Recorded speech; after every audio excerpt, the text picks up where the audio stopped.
आऊज़ु बिल्लाहि मिनश्शैतानिर्रजीम बिस्मिल्लाहिर्रहमानिर्रहीम। अस्सलामु अलैकुम या अली मदद। मोमिनीन व मोमिनात की खिदमत में इसमें आज़म का बेइंतहा मुजरब जलाली और आज़मूदा तरीन अमल व वजीफ़ा लेकर आए हैं। इसमें आज़म के इस ख़ास तरीन ज़िक्र का विर्द मोमिनीन ने खुसूसी तौर पर 6 सफ़र 6 ऑफ सफ़र के पूरे दिन में किसी भी वक्त कर लेना है, अपनी नामुमकिन तरीन हाजात की कबूलियत के लिए, बलाओ मुश्किलात आफात और परेशानियों के ख़ात्मे के लिए। खुदावंद मुताल जो जल्द राज़ी होने वाला है, हाजात को कबूल करने वाला है, बलाओं को टालने वाला है, हमें अता करने वाला है। इसमें आज़म के सदक़े में बहक़ मोहम्मद वाले मोहम्मद फ़ौरन के फ़ौरन हमारी हाजात को कबूल कर लेगा, हमारी मुश्किलात का ख़ात्मा कर देगा और हमें बेपनाह अता करेगा।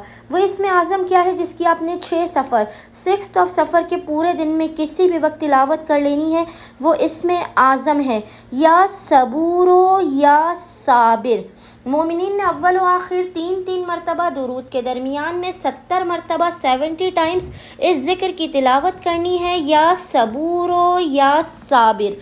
उम्मीद करते हैं कि मोमिनीन की अक्सरियत इस अमल ख़ास को लाज़मन करेंगे और हमें अपनी दुआओं में याद रखेंगे। अल्लाहुम्मा सल्ली अला मुहम्मद व आले मुहम्मद व अज्जिल फ़रजहुम अजमईन।